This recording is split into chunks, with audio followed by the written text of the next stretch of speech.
The message ended. No explosion. No attack. No dramatic final strike. Just silence. Admiral Yuki Tanaka stood motionless on the bridge of the Defiance, her eyes fixed on the darkened screen where the Telvari emissary had just condemned humanity to non-existence. Around her, the bridge felt different now. Smaller. Colder. Lieutenant Park's hands hovered over her console, trembling slightly. Commander Chun stood rigid, like a statue carved from tension. No one spoke, because everyone understood the truth at the same time. Humanity had not been defeated. It had been erased. The first hour of silence. Admiral, Ensign Okafor whispered. They're shutting down. Tanaka didn't respond immediately. Instead, she turned toward the observation viewport. In the distance, one of the hegemony relay satellites flickered, then went dark. Another followed. Then another. Like stars dying in fast forward. Confirm network collapse, Tanaka said quietly. Confirmed, Chun replied. We are being cut off system by system. Estimated full isolation in 42 minutes. 42 minutes. That was all it took to erase a civilization from the galaxy. Fear. Then something else. At first, fear spread like a virus. What happens to supply lines? Our outer colonies. We can't sustain without. Enough. Tanaka's voice cut through the panic, not loud, but absolute. She stepped forward, her boots echoing across the bridge. They think this is the end of us, she said. No one interrupted, because now, everyone was listening. They think we will collapse, fight each other, disappear quietly. She looked each of them in the eye, and they believe that because they do not understand us. A pause. Then, they never have. The speech that changed everything. Tanaka moved to the center of the bridge. No holograms. No theatrics. Just her voice. 300 years ago, we left Earth with nothing but fragile ships and impossible dreams. We were not welcomed. We were not guided. We survived anyway. Her tone hardened. We built colonies where no one said we could survive. We reverse-engineered technologies we weren't meant to understand. We asked questions they were too afraid to ask. A flicker of something passed through her eyes. Not anger. Resolve. So let me be very clear. She leaned forward slightly. This is not the end of humanity. A beat. This is the moment we become something they cannot control. The last transmission. Open all channels, she ordered. They're collapsing. Okafor started. Then we speak before they die. The bridge came alive instantly. Energy surged. Signals pushed through dying relays. Broadcast to every colony. Every ship. Every station. Tanaka said. One message only. Okafor swallowed. What message, Admiral? Tanaka didn't hesitate. Tell them. She looked back at the fading stars. We are on our own now. A pause. Good. Cut to Earth. 12 minutes later. Across the solar system, the message spread. Mars stations. Lunar bases. Deep space outposts. Everywhere, the same words echoed. And everywhere, the same reaction followed. Not panic. Not surrender. But something older. Something deeply human. 10 years of darkness. The galaxy forgot quickly. The hegemony returned to its routines. Ceremonies. Politics. Control. Humans became a joke. A failed species. A predictable collapse. A minor footnote. But inside the quarantine zone, something impossible was happening. Humanity reforges itself. The first year was chaos. Supply chains collapsed. Colonies struggled. Some nearly failed. But none broke. Because something had changed. There were no factions anymore. No divisions. No competing interests. For the first time in human history, humanity had one purpose. Survive. Innovation through desperation. Without alien trade, humans turned inward. Asteroids once considered worthless became lifelines. Engineers tore apart every piece of alien tech they had. Not carefully, not respectfully, but brutally. Why does it work? What happens if we break it? What if we make it better? Mistakes killed thousands. Experiments failed catastrophically. Ships vanished during prototype tests. But humans didn't stop. They never had. The breakthrough. For years into isolation. Everything changed. A prototype engine test. Unstable. Dangerous. Unpredictable. It didn't bend space-time like hegemony drives. It ripped through it. Violently. Inefficiently. But undeniably. Faster. 3 times faster. Tanaka returns. Now older. Harder. Sharper. Admiral Tanaka stood in orbit of Jupiter, inside a hidden command station. Before her, an entire fleet. Not elegant, not uniform, but powerful. Human. Report, she said. Commander Chun, now fleet commander, stepped forward. FTL network operational. Stealth systems functional. We are ready. Tanaka nodded slowly. For 10 years, they believed we were dying. She turned to face the stars beyond the station. Let's show them what we've been doing instead. The first mission. Lieutenant Commander Marcus Cole stood before her. Young, focused, ready. You understand the risk? Tanaka asked. Yes, ma'am. If you are detected, I won't be. A slight smile touched Tanaka's lips. Good answer. She stepped closer. You're not just scouting, Commander. You are delivering a message. Cole frowned slightly. What message? Tanaka's eyes hardened. That humanity still exists. Final scene of Part 1. The stealth vessel Shadowrunner drifted silently toward the edge of the quarantine zone. Behind it, 10 years of silence. Ahead, the entire galaxy. Crossing boundary in 10 seconds, the pilot said. Cole looked forward. Let's go remind them. The stars warped. Space tore open. And humanity returned. The Shadowrunner didn't enter hegemony space. It slipped into it. No flare of energy. No detectable signature. No warning. Just absence. FTL exit complete, the pilot whispered. Marcus Cole didn't respond immediately. He stared at the sensor display, watching as known space unfolded in front of them. Nothing had changed. And yet, everything had. Any reaction? He asked. Negative, came the reply. No scans. No patrol shifts. It's like... The officer hesitated. Like no one's expecting us to exist. Cole let out a slow breath. Good, he said. Let's keep it that way. A civilization asleep. Over the next weeks, the Shadowrunner moved deeper. They observed trade lanes filled with massive cargo vessels. Worlds glowing with artificial light. Stations orbiting stars like ancient monuments. Everything looked perfect. Too perfect. Where's the military presence? One crew member asked. Cole frowned. There should be more. They passed through 3 systems. Then 5. Then 8. Still nothing but routine patrols. Predictable patterns. Static defenses. It was like watching a civilization that hadn't fought a real war in thousands of years. They're not prepared, Cole murmured. No, his sensor officer said quietly. They don't think they need to be. The first crack. It happened near a mining outpost on the galactic rim. Captain, the comms officer said, we're detecting something strange. Cole turned. Define strange. There's no activity. The outpost floated in orbit around a fractured asteroid belt. Its lights were still on, but there were no ships, no transmissions, no movement. Scan for life signs. A pause. Then, none. The empty station. Cole made a decision. Prepare a boarding team.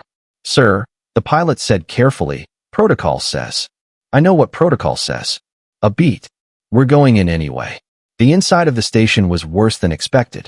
Not destroyed. Not damaged. Just abandoned. Tools lay scattered mid-task. Consoles still active. Doors open. Like everyone had simply walked away at the same time. Where are the bodies? One Marine whispered. Cole didn't answer. Because he already knew. There weren't any. The recording. They found it in the command center. A looping security feed. Cole activated it. The room filled with flickering holographic light. Workers moved through the station normally. Then, a distortion. Not visual. Not audio. Something else. The air itself seemed to ripple. And one by one, people vanished. No screams. No struggle. Just gone. The recording ended. Silence followed. Something new. Sir, the comms officer said slowly. This wasn't a hegemony attack. Cole nodded. No, he said. It wasn't. And for the first time since crossing the boundary, he felt uncertainty. The second discovery. They didn't have to wait long. 3 days later. Distress signal detected. Cole turned sharply. Origin. A civilian transport. 2 light minutes away. Visual. The display lit up. A small transport ship, engines overloading, drifting out of control. Behind it, 2 hegemony enforcement cruisers. ID. Cole asked. Refugee vessel. Species designation, VEF. Cole's jaw tightened. And the cruisers? Closing fast. The choice. The bridge went quiet. Everyone knew the situation. And everyone knew the rules. Observe. Report. Do not engage. Captain, his first officer said carefully. We're not supposed to interfere. Cole didn't respond immediately. Instead, he watched the feed. The transport shook violently. A small explosion tore through its rear hull. Life signs, he asked. Over 300 on board. Children included. A pause. Then, time to intercept. 40 seconds. The moment, everything changed. Cole leaned forward. For 10 years, humanity had prepared. Hidden. Watched. Waited. But this wasn't strategy anymore. This was a choice. Helm, he said quietly. Set intercept course. The bridge snapped to attention. Sir, if we reveal ourselves, they'll know we're here. Cole finished. A beat. Good. The return of humanity. The Shadowrunner dropped stealth. For the first time in 10 years, a human ship appeared in hegemony space. The reaction was immediate. Unknown vessel detected. One of the cruisers transmitted. Configuration unrecognized. Energy signature. A pause. Human. The transmission. Cole opened a channel. His image appeared on their screens. Calm. Unshaken. This is Captain Marcus Cole of the Earth vessel Shadowrunner, he said. The hegemony commander stared at him like he was looking at a ghost. That is not possible. Cole allowed the smallest hint of a smile. Yeah, he said. We've been hearing that a lot. The warning. Those refugees are under our protection. Cole continued. You will disengage immediately. The alien commander's expression hardened. Your species was erased. Cole leaned back slightly. Then you've got nothing to worry about. A pause. Because something that doesn't exist can't hurt you. The first battle. The hegemony ships opened fire. They didn't hesitate. They didn't negotiate. They assumed victory. They were wrong. The Shadowrunner moved like nothing they had ever seen. Not smooth. Not elegant. But unpredictable. Violent. Human. It twisted through space, dodging fire with impossible maneuvers. Its weapons didn't pulse. They struck. Hard. Direct. Overwhelming. One cruiser's shields collapsed in seconds. The second didn't even have time to react. 40 seconds later. Silence. Debris drifted where two hegemony warships once stood. The refugee transport stabilized. And at the center of it all, the Shadowrunner hovered. Untouched. A new signal. Cole didn't leave immediately. Instead, he did something unexpected. Open all frequencies, he said. Broadcast this. The crew looked at him. What message? Cole's eyes stayed fixed on the stars. Simple, he said. Across the galaxy. The signal spread quietly. Intercepted by hidden receivers. Underground networks. Forgotten channels. And those who heard it understood immediately. The message. You tried to erase us. A pause. You failed. Another. And now, the signal carried into the dark. We're coming back. Final scene of part 2. Far away. On a hegemony world. An official stared at the recovered battle data. His hands trembled. That's impossible, he whispered. Behind him, another voice spoke. Quiet. Afraid. Then why are they winning? And in the darkness between stars, more human ships began to move. Not as an empire. Not as conquerors. But as something far more dangerous. A species that had nothing left to lose. At first, it was just a rumor. A broken transmission. A distorted signal. A story passed quietly between cargo crews and hidden frequencies. A ship that wasn't there destroyed 2 cruisers. Refugees rescued. Human. Most dismissed it. Because it was impossible. Humanity had been erased.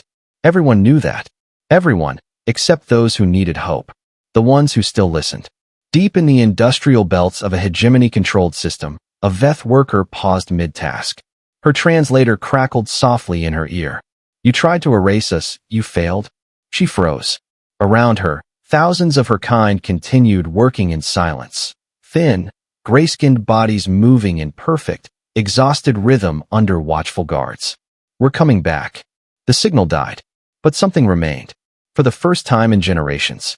She looked up. Enter, Captain Amara Ase. The stealth cruiser unexpected virtue drifted in darkness. Unlike the Shadowrunner, it wasn't built just for reconnaissance. It was built for something else. Intervention.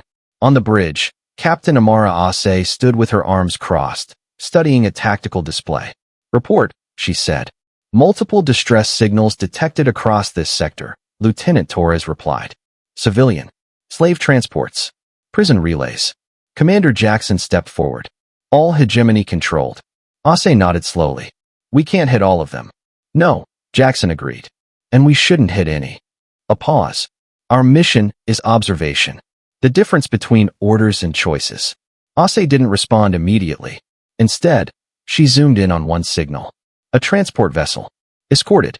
Heavy guard. Who are they, she asked. Torres checked. Korth. The name hung in the air. Even humans knew that one. A warrior species. Broken. Enslaved. Used as labor. Number of passengers? Ase asked. 200. A beat. Jackson spoke carefully. If we engage, we expose ourselves. And if we don't? Ase asked. Jackson didn't answer.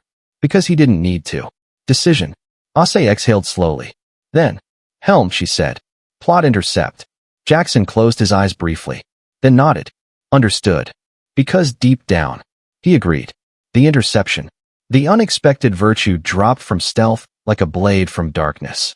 The hegemony escort ships reacted instantly. Unknown vessel, identify. Ase cut them off. This is Captain Amara Ase of the Earth vessel Unexpected Virtue. Silence. Then, that designation is not recognized. Ase smirked slightly. It will be. Battle without warning. The hegemony didn't talk long. They fired. They always did. But this time, they weren't ready. The Unexpected Virtue didn't fight like a traditional warship. It moved unpredictably. It used gravity slingshots mid-combat. Micro-jumps inside weapons range. Weapons that overloaded shields instead of slowly breaking them. Target lock lost. How are they?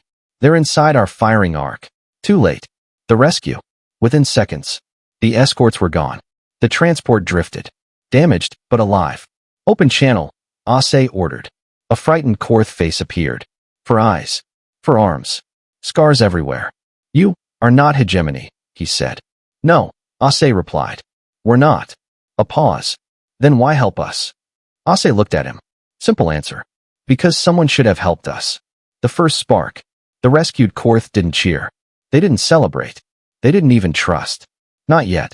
But as they boarded human vessels, something changed. Because for the first time in generations, chains had been broken. Back in the shadows. News spread faster now. Not rumors anymore. Proof. Hegemony ships destroyed. Slave transports intercepted. Prison stations going dark. Always the same pattern. Always the same message. You are not forgotten. The hegemony notices. On a distant core world, inside a chamber of ancient design, the High Council convened. 12 species. 12 rulers. Unchallenged for 40,000 years. Until now. This is impossible, one said. They were erased. They are active, another replied coldly. Hitting our supply chains. Freeing labor populations. A third voice. Quieter. More dangerous. They are not attacking randomly. Silence. They are targeting control points. Realization. They're not surviving. The Telvari representative said slowly. They're dismantling us. Back to Ase. The Unexpected Virtue returned to hidden space. Docking clamps locked. Hangar doors sealed. Inside, the rescued Korth stepped onto human soil. One of them turned back to Ase. Why now, he asked. Why fight them? Ase considered the question, then answered honestly. Because we finally understand who they are. A pause. And because no one else was going to. Something bigger begins. Elsewhere, other human ships moved. Not coordinated by orders. Not directed by command. But united by something else. Purpose. They hit slave routes. Destroyed prison hubs. Vanished before retaliation. Each action small. But together. Unstoppable. The symbol of humanity. For the oppressed, humans became something new. Not a species. Not a civilization. A symbol. A possibility. A dangerous idea. Final scene of part 3. A hidden gathering. Representatives of different species. Veth. Korth. Others long forgotten. They watched recordings of human ships in battle. One asked the question everyone was thinking. Can they really win? Silence followed. Then, a Korth warrior stepped forward. The same one Ase rescued. They already have, he said. Confused looks. He continued. Because they reminded us. A pause. We don't have to stay broken. Far away, Admiral Tanaka stood before a growing fleet. Human. Alien. Unified. For the first time. Not alone. The gathering at Station Unity. It began in silence. Not the empty silence of space. But the tense, uncertain silence of enemies standing in the same room. Station Unity had once been a forgotten orbital structure, drifting near the shadow of Jupiter. Now it had been transformed into something unprecedented. A meeting ground. A risk. A possibility. Admiral Yuki Tanaka stood at the center of the assembly hall, looking out at beings who, just months ago, would have never shared the same space willingly. The Veth delegation shifted uneasily in their multi-limbed frames. The Korth warriors stood tall, arms crossed, watching everything like a battlefield. A crystalline species, glowing faintly with pulses of internal light, remained perfectly still, communicating silently among themselves. Different shapes, different histories, different pain. Same enemy, a fragile beginning. They expect us to fail, Tanaka said. Her voice echoed across the chamber, not loud, but steady. They expect us to turn on each other, to fight over resources, to prove them right. She let that settle, because that is what they would do. A pause. But we are not them. Trust is harder than war. A Veth representative rose slowly. For 1,000 years, she said through a translator, my people have lived in chains. Her voice trembled, not with weakness, but with something deeper. We were told we were inferior, that we needed guidance, that we could not survive alone. She looked around the room. And now you ask us to trust again. Tanaka didn't interrupt, because she understood. Trust wasn't given. It was earned. Tanaka's answer. We are not asking for your trust, Tanaka said finally. A ripple of confusion spread through the chamber. We are offering you a choice. She stepped forward. You can go back to hiding, surviving, enduring, a beat, or you can stand with us and change what survival means. The first step toward alliance. The room remained silent. Then, one of the Korth warriors stepped forward. Scars marked his body. Chains had once marked his life. Your ships fought for us, he said. You bled for strangers. He looked directly at Tanaka. That is not weakness. A pause. That is strength we had forgotten. He turned to the others. I will not go back. One by one.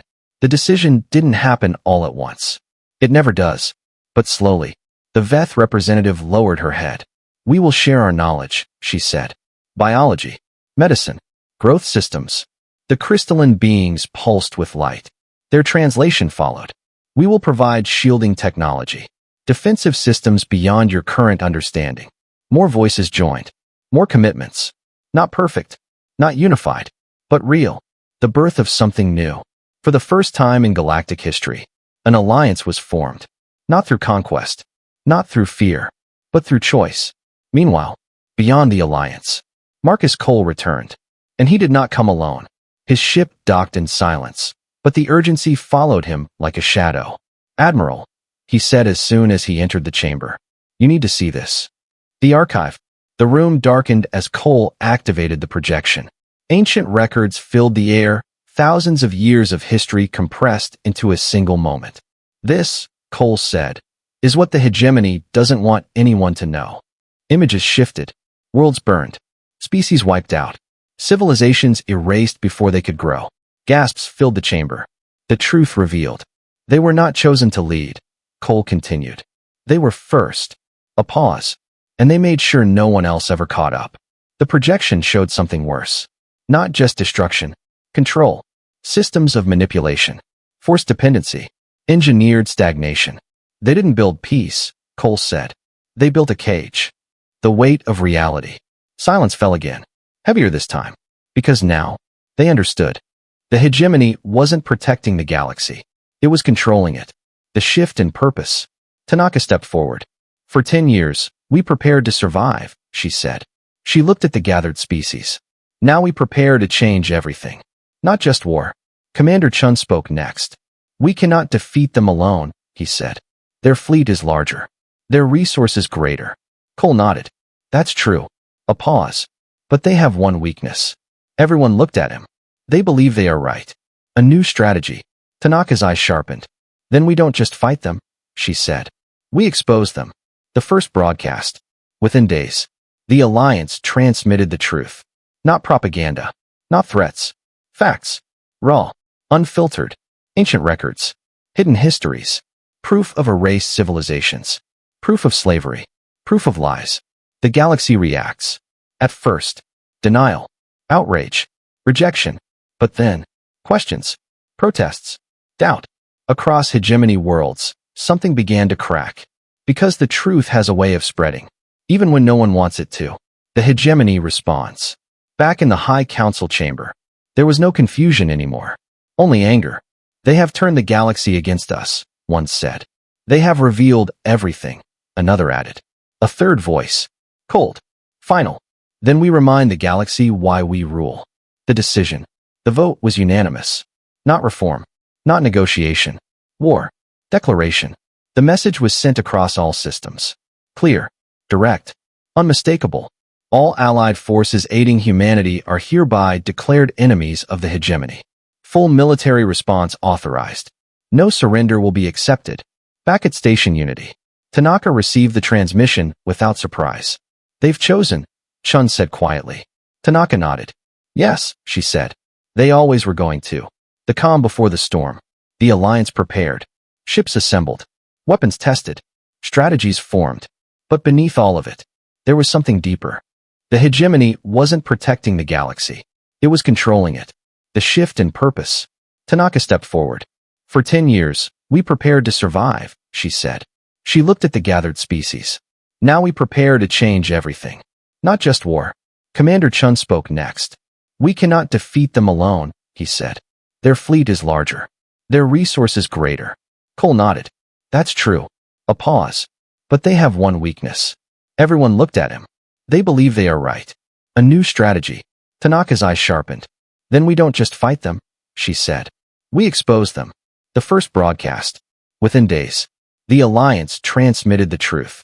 Not propaganda. Not threats. Facts. Raw. Unfiltered. Ancient records. Hidden histories. Proof of erased civilizations. Proof of slavery. Proof of lies. The galaxy reacts. At first, denial. Outrage. Rejection. But then, questions. Protests. Doubt. Across hegemony worlds, something began to crack. Because the truth has a way of spreading, even when no one wants it to. The hegemony responds. Back in the High Council chamber, there was no confusion anymore, only anger. They have turned the galaxy against us, one said. They have revealed everything, another added. A third voice. Cold. Final. Then we remind the galaxy why we rule. The decision. The vote was unanimous. Not reform. Not negotiation. War. Declaration. The message was sent across all systems. Clear. Direct. Unmistakable. All allied forces aiding humanity are hereby declared enemies of the hegemony. Full military response authorized. No surrender will be accepted. Back at Station Unity, Tanaka received the transmission without surprise. They've chosen, Chun said quietly. Tanaka nodded. Yes, she said. They always were going to.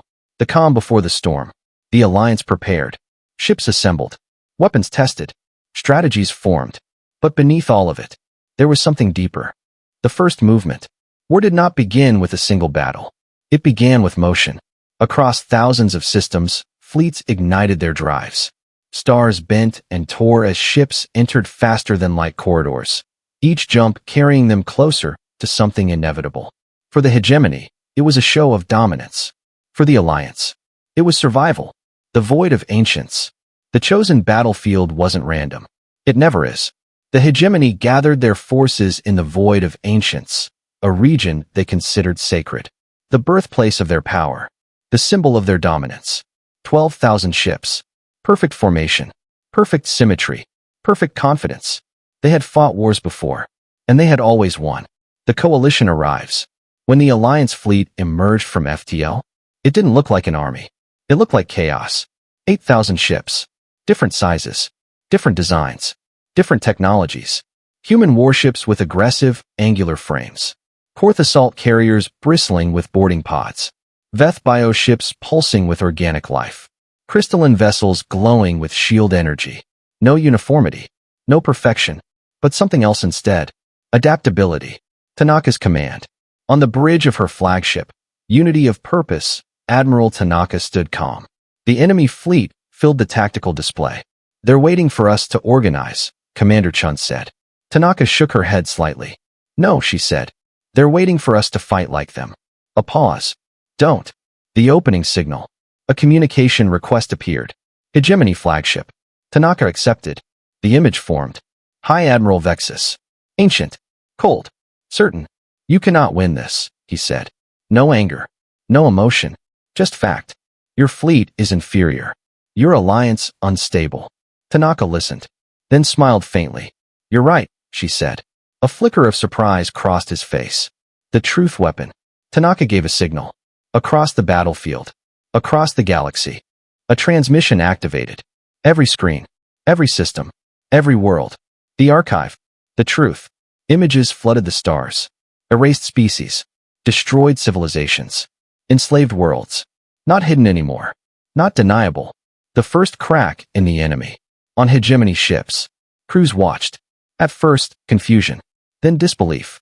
Then, something far more dangerous. Doubt. Vexus reacts. Terminate that transmission. Vexus snapped. It's everywhere, an officer replied. Every channel.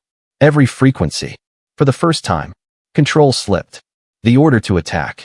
Engage all forces, Vexus commanded. Destroy them. Because when truth fails, power answers. Battle begins. The hegemony fleet advanced. Perfect lines. Precise movements. Ancient tactics refined over millennia. And for the first time in thousands of years, they met something they couldn't predict. Chaos versus order. The alliance didn't hold formation. They broke it. Human ships split into unpredictable vectors. Korth vessels launched boarding pods mid-flight. Veth bioships absorbed damage and regenerated. Crystalline shields expanded, covering multiple ships at once. What are they doing? A hegemony officer shouted. They're improvising. Human warfare. A human captain laughed over comms. Yeah, he muttered. That's kind of our thing. Close combat. Korth warriors slammed into enemy hulls. Explosive entry. No hesitation. Inside hegemony ships. For the first time, war wasn't distant. It was personal. Cole's mission. At the edge of the battlefield. Marcus Cole led a strike group. His target. The hegemony flagship. Status? He asked. 70% losses, his officer replied. Cole didn't flinch. Keep moving. Why they kept going? Sir, we won't survive this, someone said. Cole nodded. I know. A pause. But they might. He pointed forward. At the flagship. The turning point begins. As the battle raged, something unexpected happened. A hegemony ship powered down its weapons. Then another. Then another. Sir, a sensor officer whispered. They're disengaging. The moment of choice. On one hegemony cruiser, a commander stared at the truth playing on his screen. Thousands of years of lies. Thousands of years of control. His hands hovered over the controls. Then, he stepped back. Stand down, he ordered. His crew froze. Sir? That's an order. Chain reaction. Across the battlefield.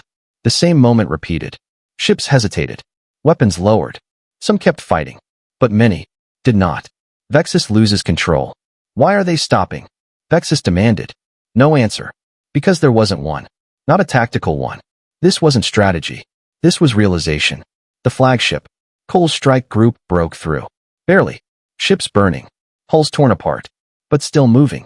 Target in range, his pilot said. Cole exhaled slowly. Let's finish this.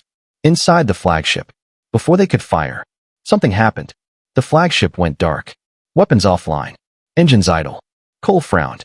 What just? Then the transmission came through. From inside the ship. Mutiny. Hegemony officers stood behind Vexus. Weapons raised. You led us on lies, one said. Vexus stared at them. You would betray everything we built. The officer's voice was steady. No, he said. You did. Silence falls. Across the battlefield. Weapons stopped. Engines slowed. The war didn't end with destruction. It ended with a decision. Aftermath. Tanaka stood on her bridge, watching the battlefield grow still. Wreckage drifted. Ships remained. Alive. A victory. But not the one she expected. Her words to the galaxy. She opened a channel. All frequencies. All systems. The war is over, she said. No celebration in her voice. Only truth. Now we decide what comes next. Far across the stars. Worlds watched. Some in relief. Some in fear. Some in hope. And for the first time in 40,000 years. After the silence, the battlefield was gone. Not physically. The wreckage still drifted through the void of ancients, silent reminders of what had been lost. But the war, That was over. No final explosion. No ultimate weapon. No decisive annihilation. Just a moment. When enough people chose to stop fighting. A galaxy without control. For 40,000 years, the hegemony had defined order. Now, there was none. Trade routes halted. Command structures collapsed. Entire systems waited, unsure of what to do next. Some feared chaos. Others hoped for freedom. Most didn't know the difference anymore. The first assembly. 1 year later. Station Unity was no longer hidden. It had become the center of something new. Not an empire. Not a council of rulers. But a gathering. The hall was larger now. Expanded. Open. Where once there had been tension. Now there was something unfamiliar. Caution, mixed with possibility. They came anyway. They came from everywhere. Human delegates from Earth and the colonies. Veth representatives, no longer thin and broken, but standing tall. Korth warriors, not as slaves, but as protectors. Crystalline beings, their light brighter than before. And even members of the former hegemony, not as rulers, but as equals. Tanaka returns one last time. Admiral Yuki Tanaka stood at the center again. Older, not by age alone, but by everything she had carried. The room quieted as she stepped forward, not because she demanded it, but because she had earned it. No victory speech. I'm not here to celebrate, she said. Her voice was calm, honest. Too many lives were lost for that. Silence followed, because everyone in the room understood what this really was. This is not a victory, Tanaka continued. It's a beginning. She looked across the hall, at species who had once been enemies. At one time, this galaxy was controlled by fear. A pause. Now it stands at a choice. A different kind of power. A former hegemony representative stepped forward. His voice carried hesitation. For thousands of years, we believed control was necessary, he said. That without it, there would be chaos. He looked around. And now, Tanaka met his gaze. Now you get to find out who you are without it. The new map. Above the assembly. A projection appeared. A star map. But not like before. No missing regions. No erased systems. No forgotten names. Every world. Every species. Every voice. Visible. The question that matters. After the session, a young Veth delegate approached Tanaka. Her movements were steady, but uncertain. May I ask you something? She said. Tanaka nodded. Of course. The delegate hesitated, then asked, why did you do it? The simplest answer. Tanaka thought for a moment. Not because she didn't know, but because she wanted to say it right. Because we've been there, she said. A pause. We know what it feels like to be ignored. Controlled. Told you don't matter. She looked out at the assembly. And we decided no one else should feel that way. What humanity really changed. The Veth delegate studied her. You changed everything, she said. Tanaka shook her head slightly. No, she replied. We just reminded everyone. A small pause. What was already possible. Beyond the hall. Across the galaxy. Changes spread. Slowly. Not perfectly. But undeniably. Former slave worlds rebuilt themselves. Old enemies formed uneasy alliances. Trade resumed. Not under control, but through agreement. There were still conflicts. Still disagreements. Still fear. But there was also choice. The final conversation. Commander Chun stood beside Tanaka one last time, looking out at the stars through the station viewport. It's not perfect, he said. No, Tanaka agreed. It never will be. A pause. But it's better. The truth about humanity. Chun glanced at her. Do you think they'll remember what happened? He asked. Tanaka smiled faintly. Oh, they will, she said. Final scene. Far away. On a small world once erased from every map. Children looked up at the stars. Not with fear. But with curiosity, with hope, and across the galaxy. A message, quiet but lasting, echoed in history. Humanity had been erased, forgotten, dismissed.